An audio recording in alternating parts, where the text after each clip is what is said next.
So grief is something that sometimes overwhelms us. Something that often you would see when people talk about grief. They would use a metaphor of the sea, like waves just swirling in and just overwhelming the bereaved with various kinds of emotions. But what I was particularly interested in here is what was perhaps not so persuasive to me in this respect, was the idea that grief, when you are suffering from profound bereavement, that grief is something that only visits you occasionally. I thought that, and I started looking in the literature and seeing, particularly from first-person accounts, to see if I could see some descriptions that would try to paint a kind of different picture, and I realized that there was a myriad of these. Of stating that grief is not something that is like occasionally there once I get struck by these emotional waves, but there is also an underlying constant affective change in grief. Something you might actually, like a piece of music may change key. Then there is something throughout the entire experience of being in grief where it simply strikes a different kind of tonality. You know, life manifests, the world appears to you in a different way.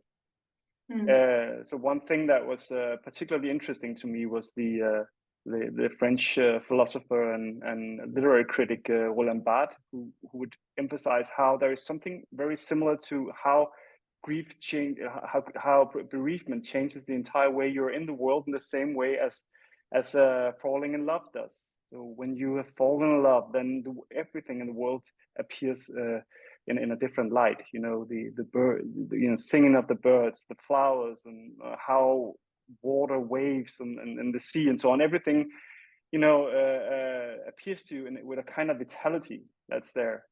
And he would point out that something very similar actually is happening in grief. So one of my first sort of curiosities was trying to pinpoint what is actually going on here. How are we existentially changed when in grief? And I think it was that the description which you just gave now, which really struck me when I saw you present on this topic before, was there's something very true in my own experience there around how the nature of the world changes when you're bereaved. I think especially perhaps if it's a sort of very sudden bereavement, unexpected bereavement, that there's this kind of sense of complete sort of rupture, the sort of before and the after, and not only the before and the after, but also the who I was and who I am now. This sense of like actually being different as a person. The world is different and I'm different as well.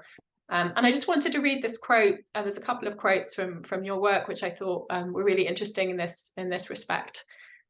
So you're talking about, I think here's somebody who perhaps has lost a partner or someone else in their immediate family, and you said, when sharing a life with an intimate other, this world becomes a shared world.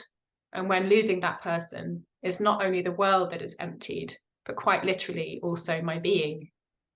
I just thought that was really just captured very, very profoundly for me, the sense in which a bereavement can completely can feel so overwhelming, partly because it's introducing you to this whole other world with the person not in it.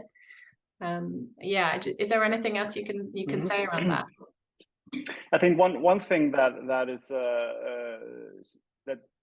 that strikes me as particularly relevant, or one thing that appears in its full richness when you study grief, is the importance of other people.